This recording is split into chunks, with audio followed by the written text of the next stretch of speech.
calling it out loud as In the word spam. obviously you're gonna mince your words. It's one of those words that if the context is unknown, hey. Yeah, the interpretation. Also depending on where you are. By the way, personal question. Do you Yeah, have a kiddo? not yet. Not yet. I like that. Not yet. Not Not yet. never. Nah, it's for me. It's a calculated move. I don't want to lie,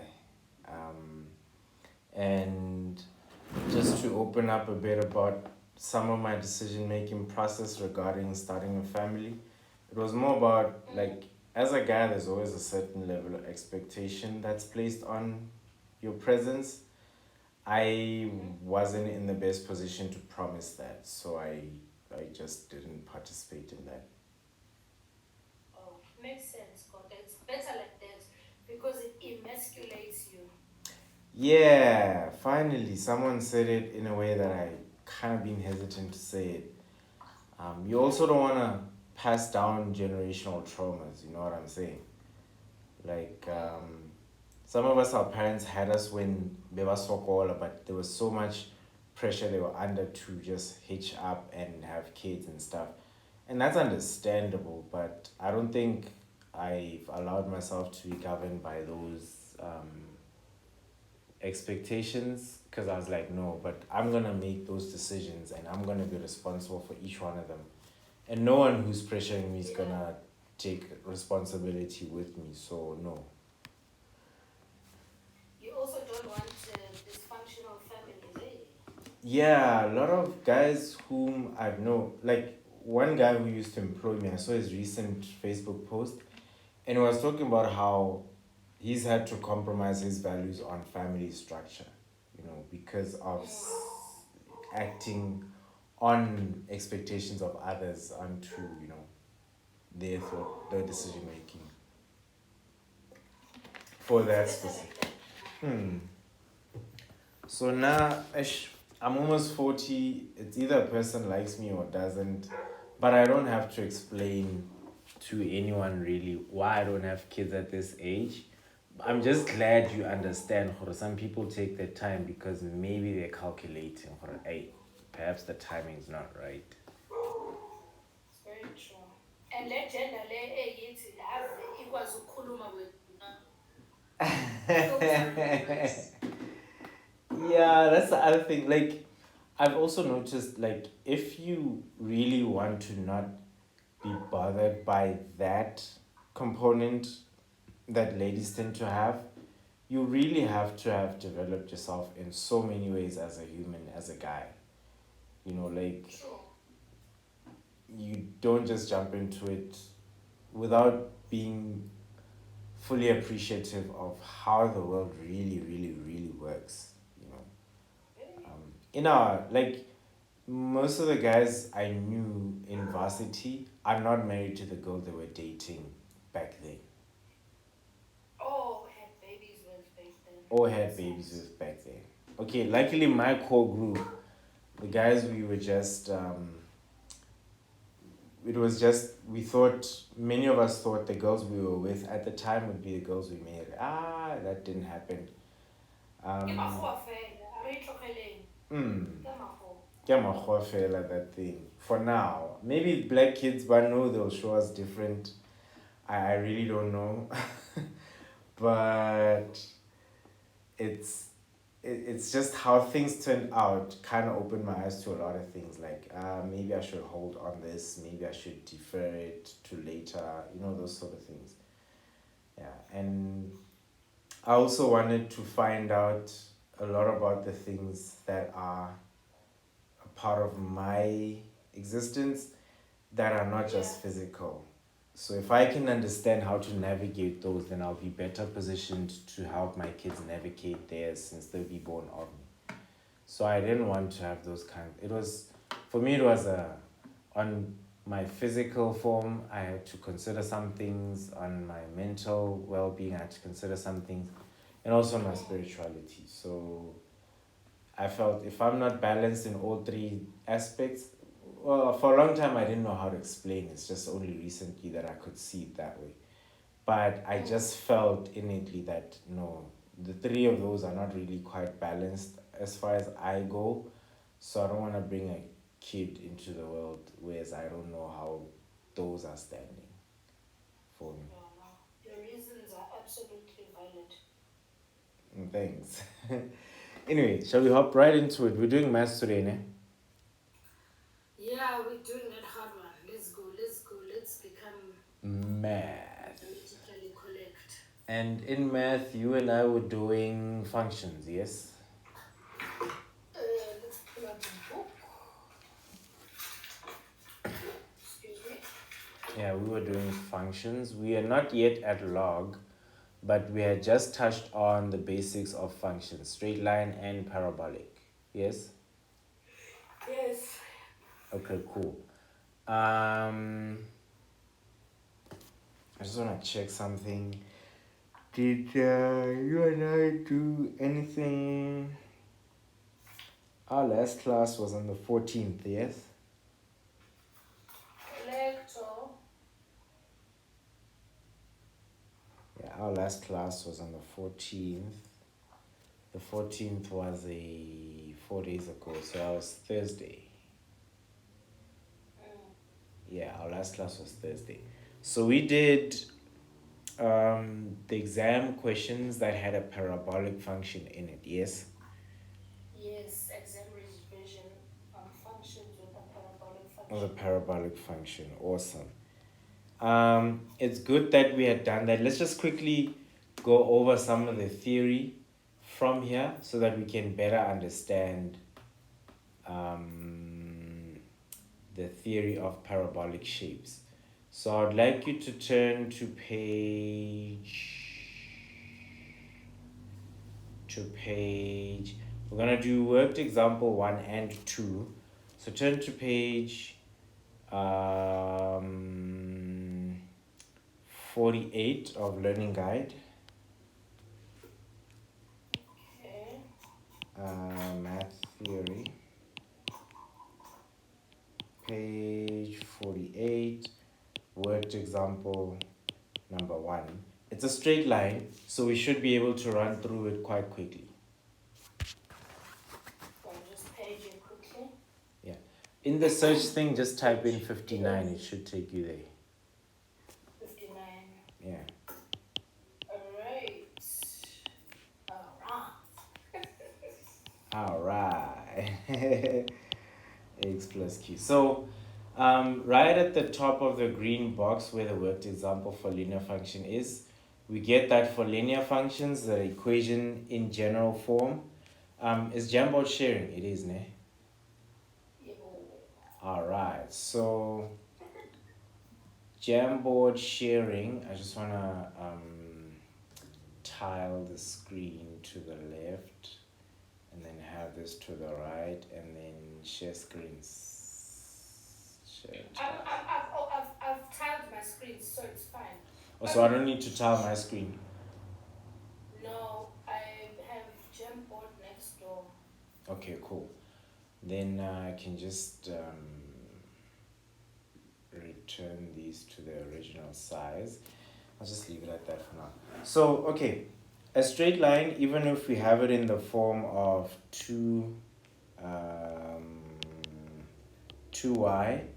plus x minus 8 equals 0. There are a few telltale signs with this little monster here as to whether or not it's a straight line, because you don't have to solve it immediately, but you have, if you were to solve for y, you could already see that you will have x to the power of 1. So that is first telltale sign, because when a straight line is presented, we know that there's only one x-intercept, and that we see by x being to the power 1, hence I put the little red ones there. But they're not necessary to put up, but that's the first telltale sign. The second telltale sign is also the y doesn't have a power. But we can sort of guess, right? And say, what happens if we make the y the subject of formula? So if we do that, we will start by having 2y plus x minus 8 plus 8. And then we do the same minus x plus 8 on the other side of the equation. And this is just additive inverse.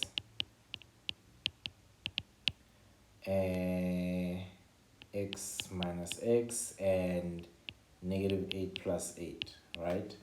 So these two add up to 0, as do these two. But with equations, whatever we do on the left-hand side of the equal sign, we do on the right-hand side of the equal sign. And we're just left with 2y equals negative x plus 8. And we can divide both sides by 2 so that we have negative 1 over 2x plus 4. And that right there is our straight line equation. So I'm going to encourage that you start thinking about how you can do some math mentally before writing the answer into your response, so that some calculations come almost naturally. You know, because this you can do in 2 lines without even having to add the additive inverses. But just so you can see. You want to draw the number line for me to show where it crosses. Yeah, we're gonna jump right into that, right? Off. Yeah, so the other property of straight line graphs is that when you have an equation in the form of y equals mx plus c or y equals ax plus q, the plus c or the plus q are always y-intercepts, right? And then for the x-intercept, we just simply put in y equals 0. So let's jump into that and first look for the y-intercept. So our y-intercept is at x equals 0. And for y equals negative a half x plus 4, then that becomes y equals negative a half times 0 plus 4. That half times 0 gives you 0. And the end result is 4. So C equals 4 or Q equals 4. And for the x-intercept, that's at y equals 0. So we can have 0 equals negative a half x plus 4.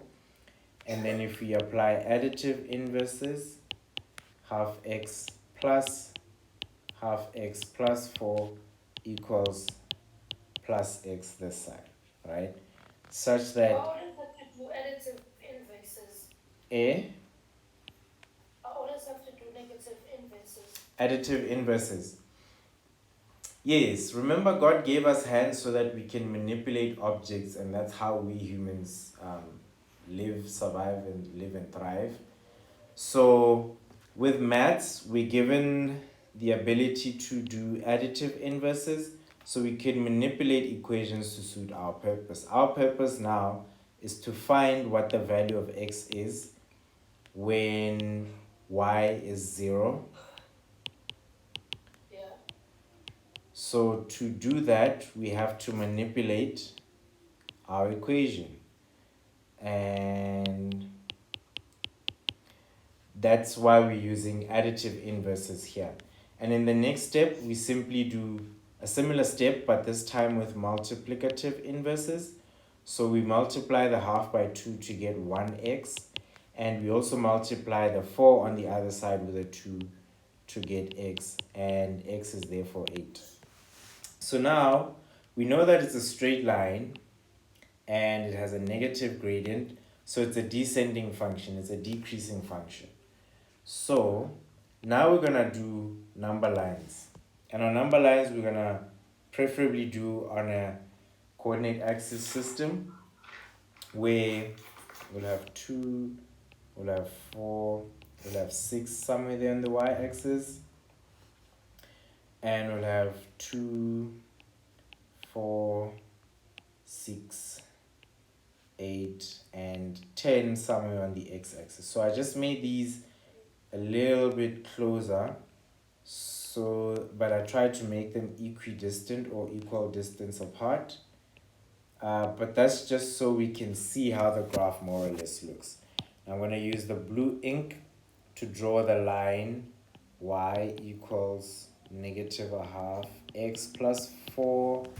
And we know that our graph cuts at x equals 8. So at 8, 0, our graph cuts, and at 0, 4, our graph cuts. So we can just mark those two.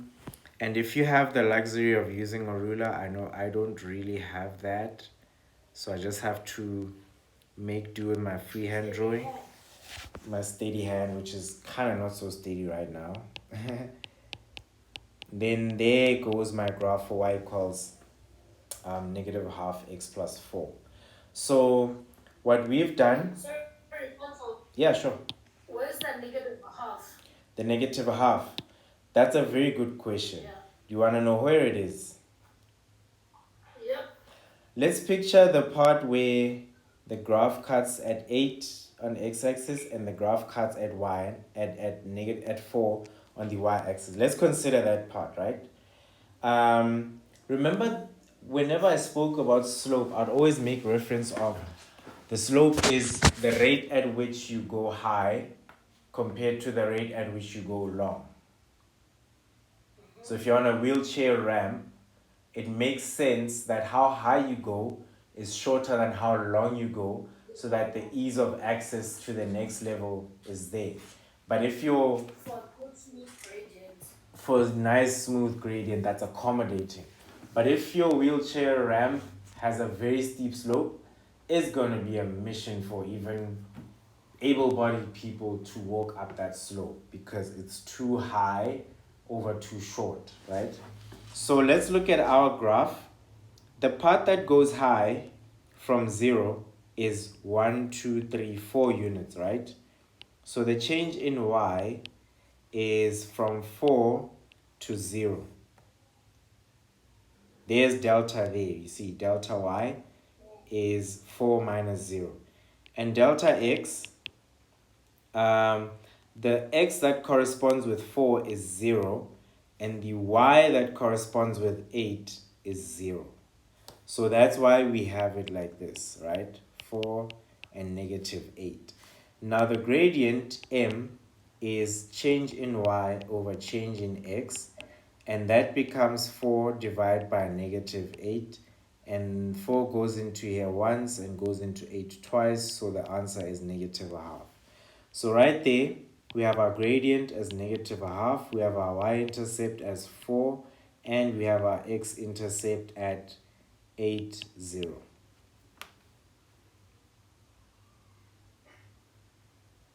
You see, in grade 8, 9, or rather in grade 9, 10, somewhere there, this would probably be worth quite a few marks. Maybe 1 for the y-intercept, 1 for the x-intercept, 1 for the gradient, or maybe 2 for the gradient, 1 for the correct graph. You'd probably get like, what, 6 to 8 marks if this wasn't an exam. But I think at matric, this is probably like 1 or 2 marks. Right, so a bulk of the computation you really have to know how to do at the top of your head. So things like gradient being change in y over change in x, you see. So you can even take this, things like gradient you need to be able to do at the top of your head. The y-intercept you need to be able to read off as soon as you have your equation in the form of y equals mx plus c, and you should be able to say, if I substitute y is 0, how much is x? And if you can do that without using a calculator or by just writing the formula down and substituting and then coming up with the answer, you save time in the exam. Remember, less than or more than or just over a minute for every mark. Nevertheless, I just want to go back to the issue of gradient. Even if you count from, let's use a yellow pen this time. Even if you count from 4 to 3 on the y-axis and from 0 to 2 on the x-axis, you still get the same proportion. that you do get, which is 1 over 2. So the rate of change of the grade of the slope, right, will always be 1 over negative 2 or negative 1 over 2. So you go down 1 and twice in the positive for x. So that's why our gradient is negative. Yeah, but so we just answered So you all. go down 4 to get the 0. Uh-huh. And then you go across positive 8 to get the. Positive 4. No. Positive 4 is where the straight line cuts the y-axis. That's your y-intercept. Yes. And it's at x equals 0. So if you substitute x equals 0 in the negative half x, you'll get the answer y equals 4. Okay. But the gradient is simply, so in other words, to slope down from where the graph cuts the y-axis all the way to where it cuts the x-axis, you have to go down 4. So in other words, on the y-axis, you travel in the negative direction. So it's going to be minus 1, 2, 3, 4. And on the x-axis, to get to where the graph cuts the x-axis, you're going to have to count positive 1, 2, 3, 4, 5, 6, 7, 8. You get. So let me just use a yellow to mark. So you're going to go down 1, 2, 3, 4.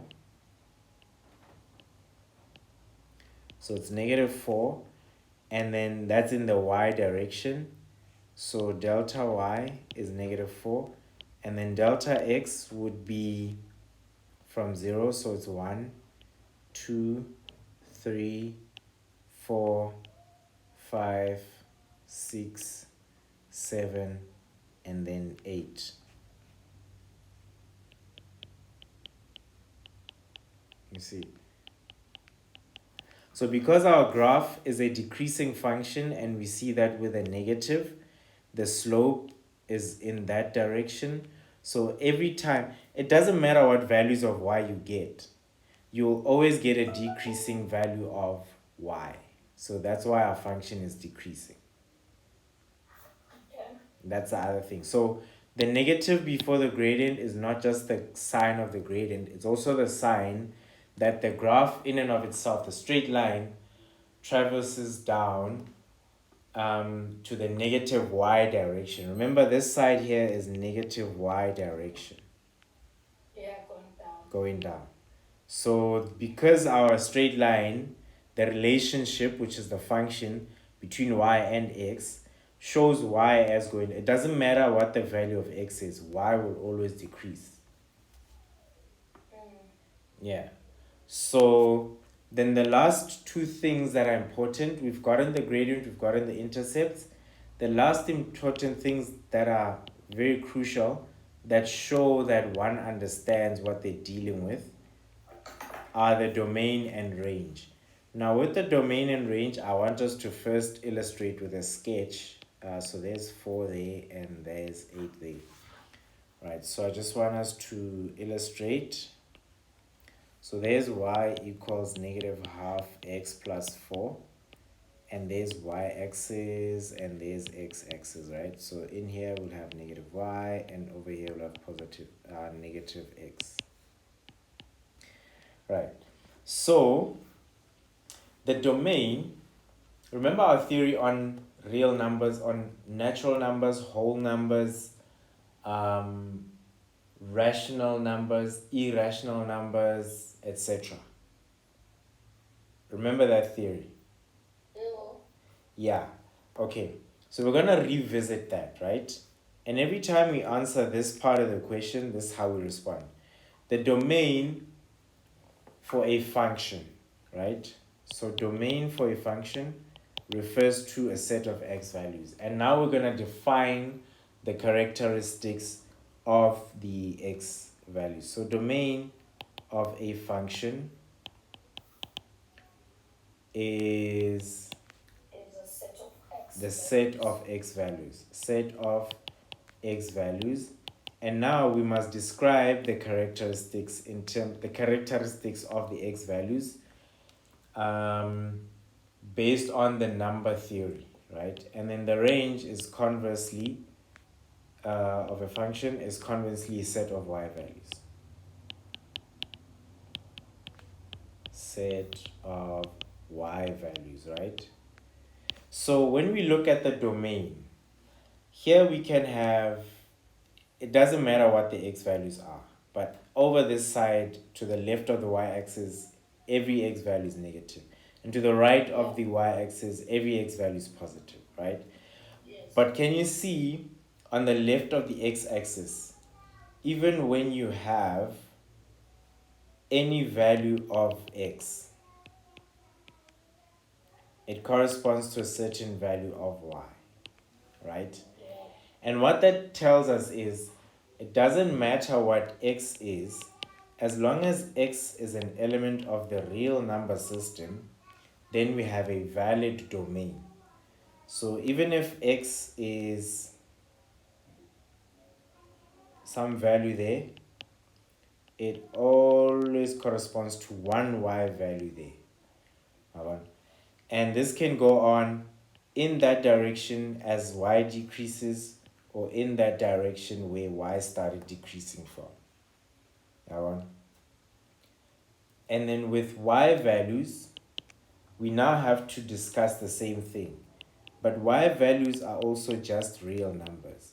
For now, it looks very easy that you can just say this. But when we get to inverses of functions, you'll start to see why this needs to be specified, but also why you need to think about it the way we thought about it just now. Because with functions, you'll realize that with inverse functions, that some graphs fail the vertical line test, meaning the vertical line cuts the graph in 2 points, making it not a function. Remember, function is many to one, not one to many. So yeah, many x values can map to y, but not many x values can map to one y value. Yeah, in the one where many x values map to one y value, that's a function, but where one x value maps to multiple y values, it's not a function. So you'll see then when we do that and we discuss domain and range, how those differ, and we'll also discuss why they differ in terms of the number theory. So those are the long and short of what we have to do for a straight line. Now before we carry on with worked example number 2, is there anything you need clarity from the straight line before we carry on to the parabolic function? No, I just need to keep on listening so that I can relate to the thing. Okay, cool. That's fine. But now for the quadratic function, we're given 2y minus x squared plus 4 equals 0. And remember, the first telltale sign we looked for in the straight line was the power of x. So x is now to the power 2, and because it's to the power 2, it means there are 2 possible values for x, values or roots for x. And I use the word roots because in grade 11 there's something called the nature of roots, where you discuss before you even attempt to draw a parabolic function or quadratic function, before you even attempt to answer it, you first check in the quadratic formula, minus b plus minus the square root of b squared minus 4ac over 2a, where you first test what this value here is.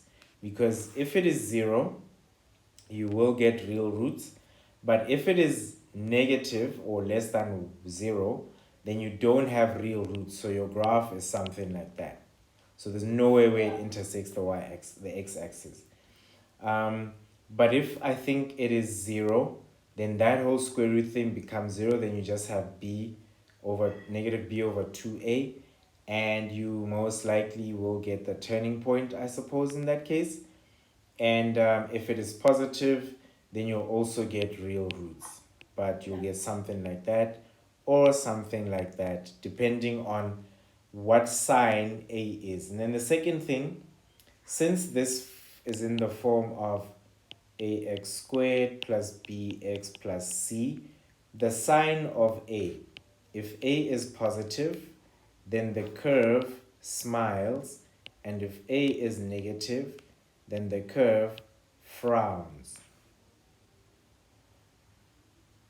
Doesn't matter if the curve intercepts the y-axis, the x-axis or not, but as long as the first coefficient of x squared, the first number before x squared, is positive when the equation is in the form ax squared plus bx plus c, as long as in that form the coefficient of x is positive, then our curve smiles. But if the a is negative, then our curve frowns. And that's a pretty straightforward way to visualize the graph. But now we're going to go ahead and solve for this one and make y the subject of the formula. So then we find that 2y is x squared minus 4. Therefore, y is x squared over 2 minus 2. And that is that equation in this form. So we don't have a term really for that. So we just have the ax squared and the c. Okay, we can work with that. So a is a half, b is 0, and c is negative 2. So now we can proceed to find the qualities of the graph. So we'll start with y-intercept, and that's at x equals 0. Just like with a straight line, wherever x is 0, that's where you get your y-intercept. So if we have a half x squared minus 2, then where x is 0, y is simply negative 2. And for our x-intercept,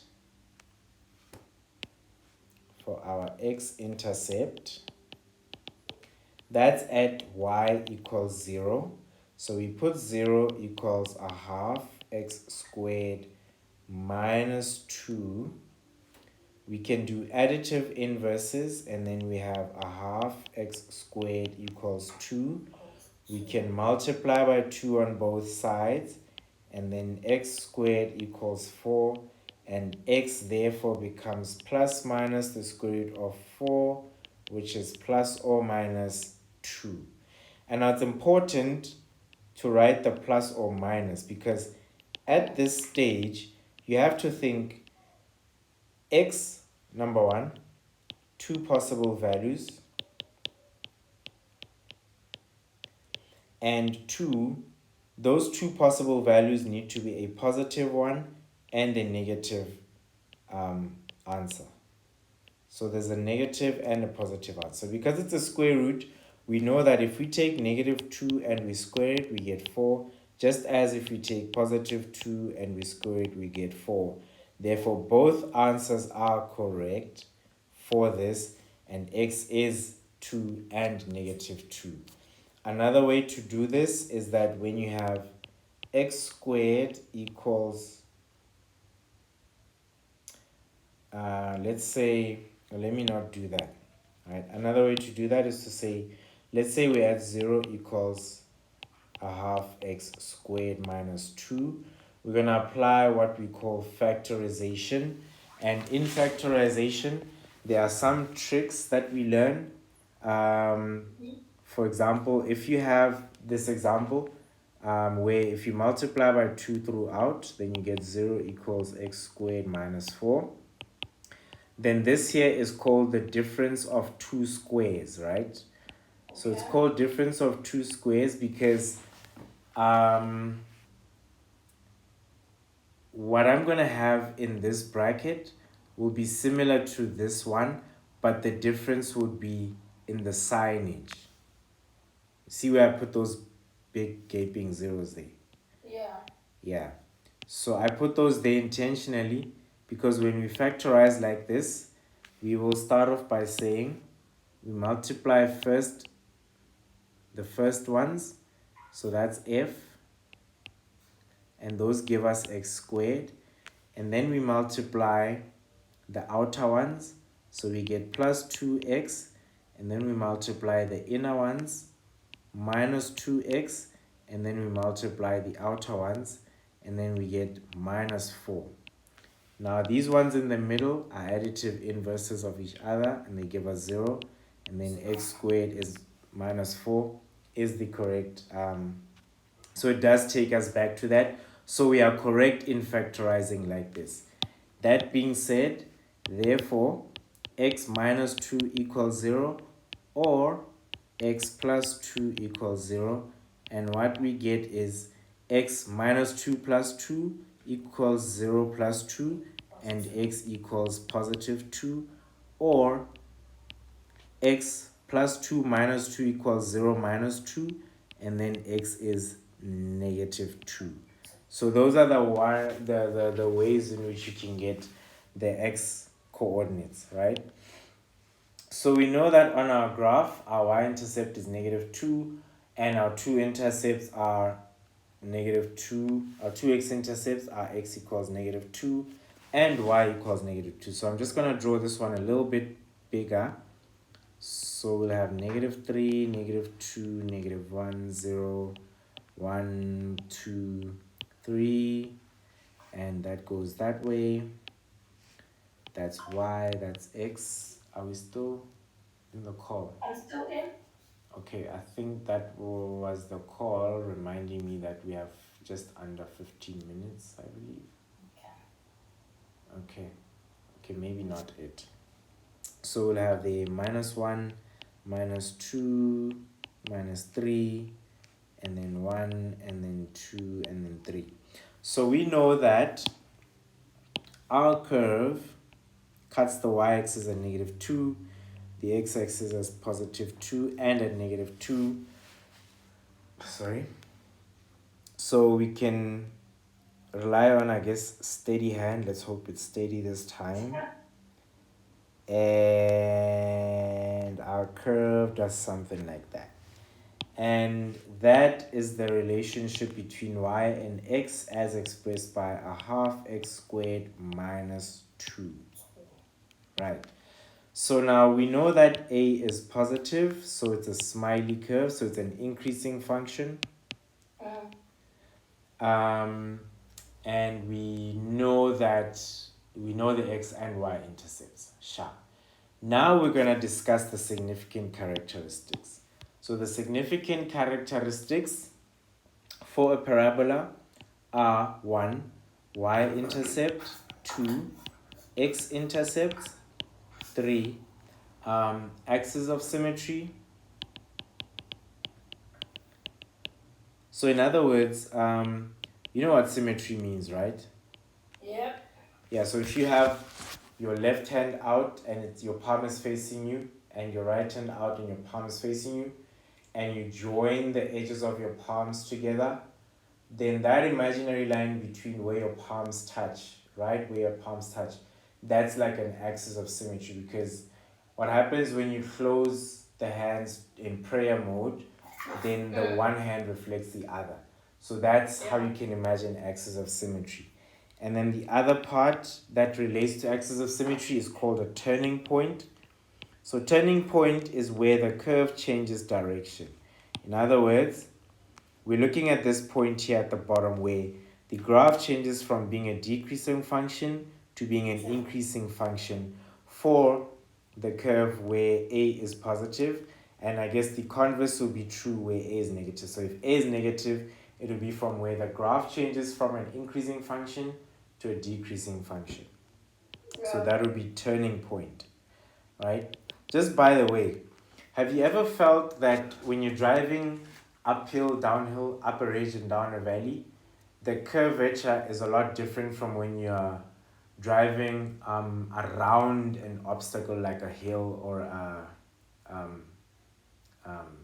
or whatever, like if you're driving around a mountain or a hill or something that's protruded in the landscape and the road has to cut through this. So that's because the vertical curves that make hills and valleys on a road are parabolic curves. So we learned this in engineering design for road design. So the vertical curves are parabolic curves. and the horizontal curves are circular curves. So the functions that define, curvature on a road sideways, those are circles, and curvature on a road vertically, so either going up or down up a hill or down a valley. The curvature is defined with a parabolic shape. So parabolas are used actively in road design even today. Okay. Yeah, so that's just an interesting point I thought I'd put out there. And then lastly, 5 and 6 of the significant characteristics would be domain and range, right? So just to finish up, y-intercept we found, y-intercept is -2, x-intercepts are, x is -2, 0, and 2, 0. So I'm putting -2, 0 because that's an x value and that's a y value. That's an x value, that's a y value. 3, axis of symmetry is defined as the value of x that corresponds to the value of b over negative b over 2a.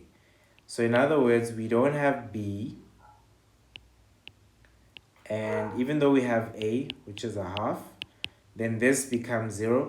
So our axis of symmetry being the x value that corresponds to negative b over 2a then becomes the y-axis, because at the y-axis our x is 0. You see, so that's our axis of symmetry, and our turning point becomes the x value that corresponds to that negative b over 2a.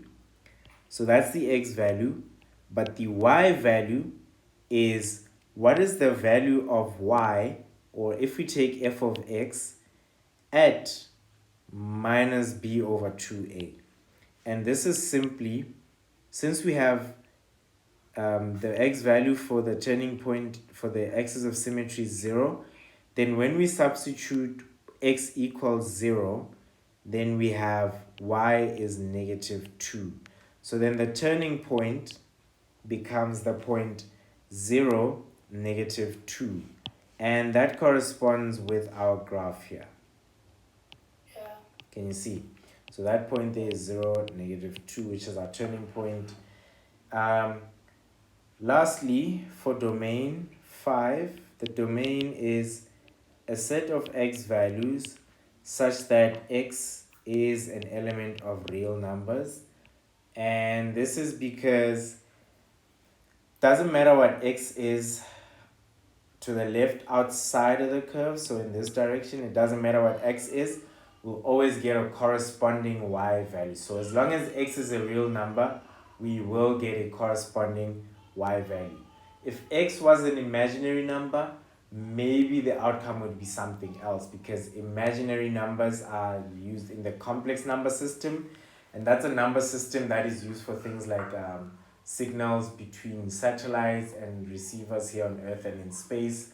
So it's a complex number system because some things have to be imagined, they're not real. So we're not dealing with that. That is outside of this realm. So we're dealing with the real numbers. So in the real number system, as long as you have a real number here, you will have a real value for y. And even if you look at this way, you'll have a real number for, if you have a real number for x, you'll have a real number for y. Same as when you look at it this way and when you look at it that way, right? And that's for the domain. Now for the range, it gets we need to be a bit more observant. And I say this intentionally because, my curly brackets are so horrible right now. So the function y is increasing, right? Anywhere below -2 going this way, we don't get a relationship between x and y that's governed by this equation. We don't. Anywhere below the value of y equals -2. We can see this from the graph. I mean, where the curve is the green line, the curve. Anything below y is -2. We don't have anything for it. So that already puts a limit as to how far we can explain the space where the function y plays, right? We can Why only. can't I draw a parabolic line from -3?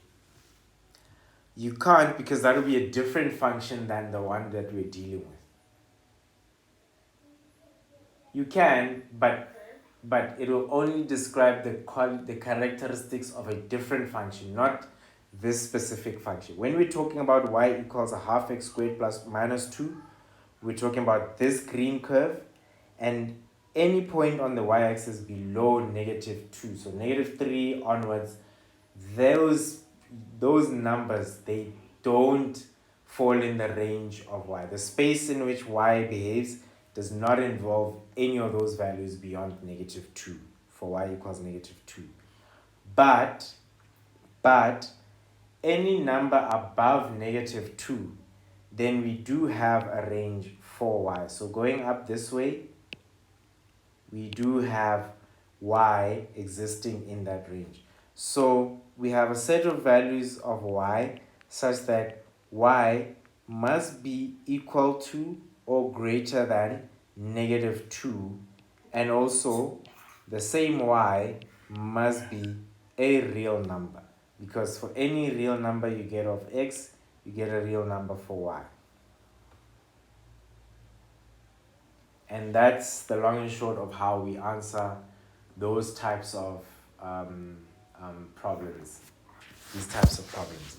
So the next time you and I do math, we're gonna do exam type questions that have exponential functions, and then we're gonna continue from this theory here.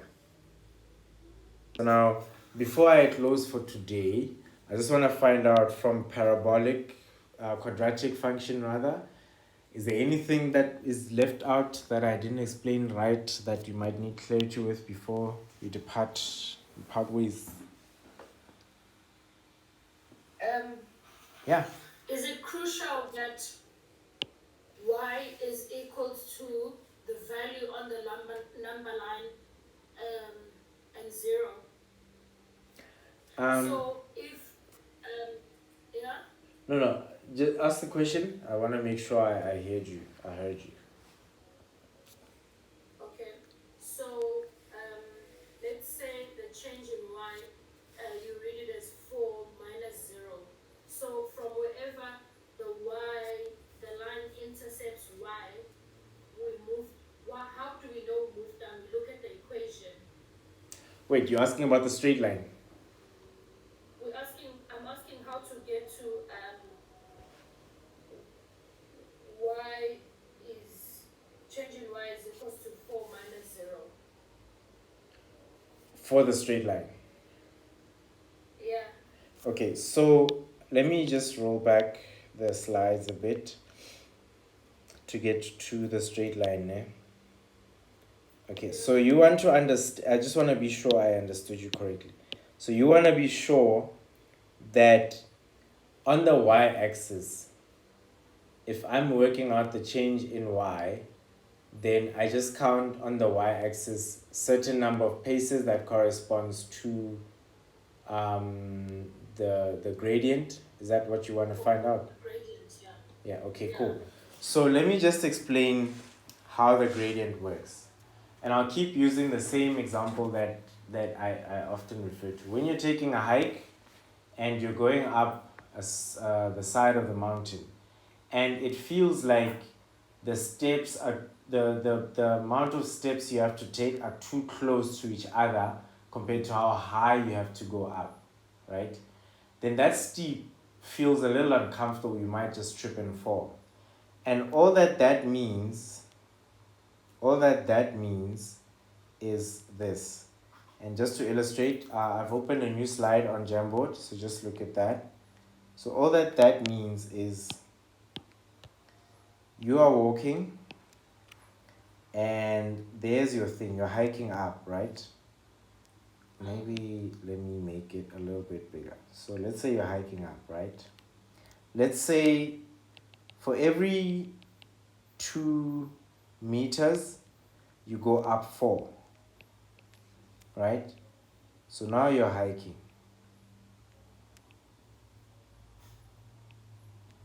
Yeah, man.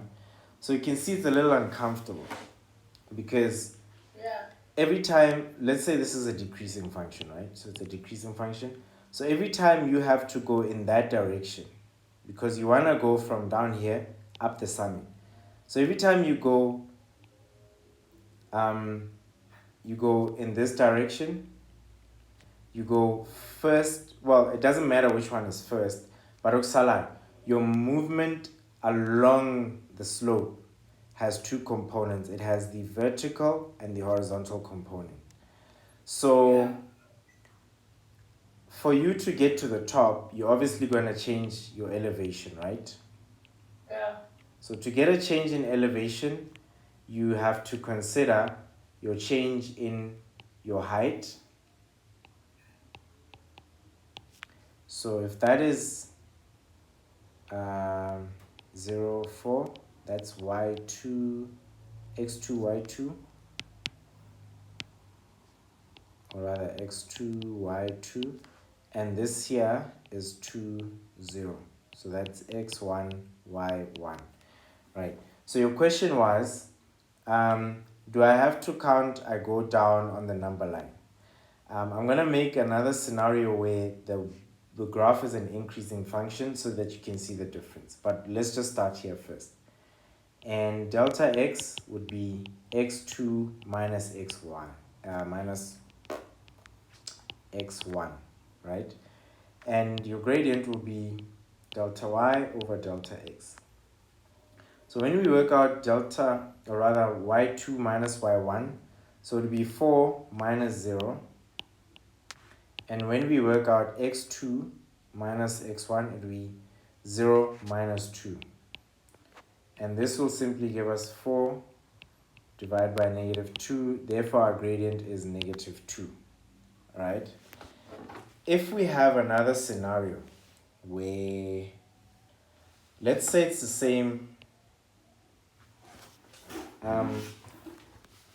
it's a similar thing, but this time it's a gentle slope, right? Let's say it's a gentler slope. Let's say it moves like that. And it's for a wheelchair. Right. There's our roll stool. And the person needs to access your save. So there's minus 8, there's 2. Right. That's 0. So this point would be negative 8, 0. And this point would be 0, 2. We can call these y2, x2, y2. And we can call the ones at the bottom x1, y1. Or we can do vice versa, x2, y2, x1, y1. It doesn't matter.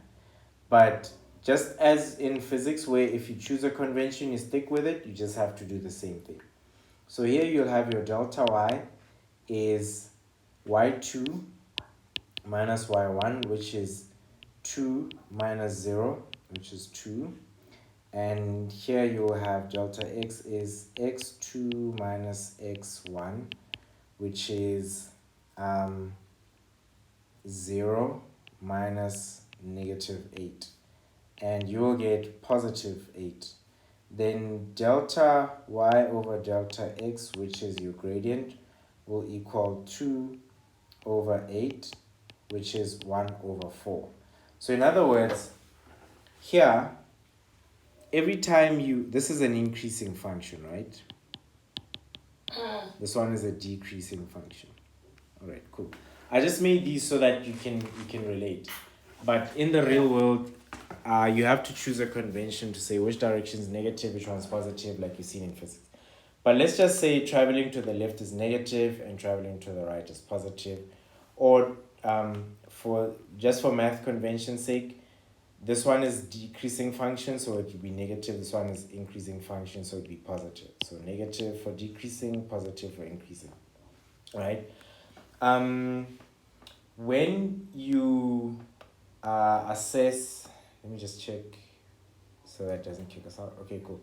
So when you want to check for your gradient, right, always consider two things. If you're given a straight line in part and you're given maybe this part of the straight line, and maybe you're given the 2 points there, you can easily apply this and you'll get the gradient for the straight line as though the straight line were continuing onwards. That's one thing. So it doesn't matter. As long as you have 2 points on the line, you'll definitely be able to work out the gradient. And the gradient, you just simply have to follow this math confidently. And by confidently, I mean it doesn't matter what you choose to be your y2, x2 coordinate and your y1, x1 coordinate. It doesn't matter. As long as you keep a convention, and I think this is what you learn in analytical geometry, as long as you keep your convention. So you say, I'll nominate these points as x2, y2, and these ones as x1, y1. If I follow that convention, and then I use the formula for gradient is delta y over delta x, then the math of that alone should confirm to me, coupled with the fact that a descending graph like this first one is a decreasing graph, and an ascending graph like the second one is an increasing function. Coupled with that knowledge, then the signs will tell me what's going on. You see this one, the sign was -2. And because it's -2, it already corresponds with the fact that the descending or decreasing graph will always have a slope which your y-axis values always decrease because y increases upward, so the line slants facing downward, so y decreases downward. The second one, I worked out the gradient and I find out that my y increases, so then that's an increasing function. And I'm also confirming it by the calculation of the gradient, which is a positive answer. So I get the temptation of wanting to go down 1, 2 to get to 0 to say that's delta y. I totally get that. And that's what I led with. So it's just, I wouldn't say that's the end all and be all. In this particular case, I use that as a trick, but it's a trick because intuitively, from having done multiple of these, I can see that this is where the direction is going to go. The wind is blowing in that direction. But for the purpose of answering accurately an exam, if you have a straight line like this and you have 2 points on the straight line whose coordinates you know, then you can easily work out the gradient as change in y over change in x. And it doesn't matter which ones you choose as x2, y2, you'll always get a result that proves your intuition about whether a graph is decreasing or increasing, and if so, is the gradient positive or negative. Okay. Yeah. So just look out for it like that. Yeah. So, because I don't know if you've noticed, I'm hesitant to just say whatever it is that my learner would think is correct, because I don't want to validate that which you think unnecessarily, because I might be validating an incorrect way of thinking about a solution. But I'd rather say, I note how you think about it, rather follow the procedure and understand this from the procedure, because that is most likely to help you navigate even when you don't know where it is you're navigating to. Yeah, so that's the basis of how we approach problems and give solutions to them in a lot of these subjects, parts of these subjects are math and science. We always rely on what it is that is known and applying it accurately, because that helps us shoot for targets that we can't necessarily see. Okay. Yeah. Okay. Yeah. All right. Dispels that thinking. Yeah? I'm saying it dispels that thinking. Yeah. Look, I want what's best for you in terms of how you get to approach answers. So the best way is for me not to mislead you. I don't want to enable what you might think is right, because I might be enabling that which might not necessarily be correct, or I might be misinterpreting what you're thinking and enabling that. And then when you get to answer a question, you realize, oh no, Auntie, this wasn't it. But I'd rather much encourage that when you think about how we solve this, focus first on what are the basics of the graph. So for functions, it's what is the basic form of the graph. Y equals mx plus c is a straight line. Y equals ax squared is a quadratic function. Then others we'll discuss later on. And then with a straight line, I have x-intercept, I have y-intercept, I have gradient, I have domain, I have range, and whether or not x increases or y increases or decreases rather. And then with quadratic, I know I have to find the value for a, sometimes maybe for b, and for the y-intercept. And for the x-intercepts, I'd have to most definitely factorize, because if it's a quadratic function, I'll probably have to factorize, which if you can't factorize, then you'll have to apply the quadratic formula. But which if you test the nature of the roots and you find out that the roots don't exist, then your graph doesn't have x-intercepts. But if it does have real roots, then you just plot those, and then you'll see your curve. You'll see the turning point, you'll see the axis of symmetry, etc. And for these types of graphs, you need to look at first the shape. So is A positive or not? That tells you if it's smiling or frowning, and what are the intercepts. The turning point corresponds to is the x and y values that correspond to turning point and the value of y at the turning point. And then axis of symmetry is just the x value for the turning point.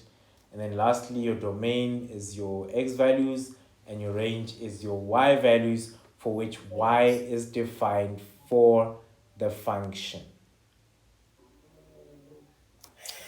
And then the last thing on this particular graph is that this function is decreasing for x that is negative, just by the way, and increasing for x that is positive. So remember I said the graph on the left of the y-axis is decreasing, and then to the right of the y-axis it's increasing. Remember I mentioned something like that. Yeah, that's just the one last thing you have to discuss when discussing these functions. So negative x is y is decreasing, and for positive x y is increasing. Yeah, boy. Yeah, boy. Yes.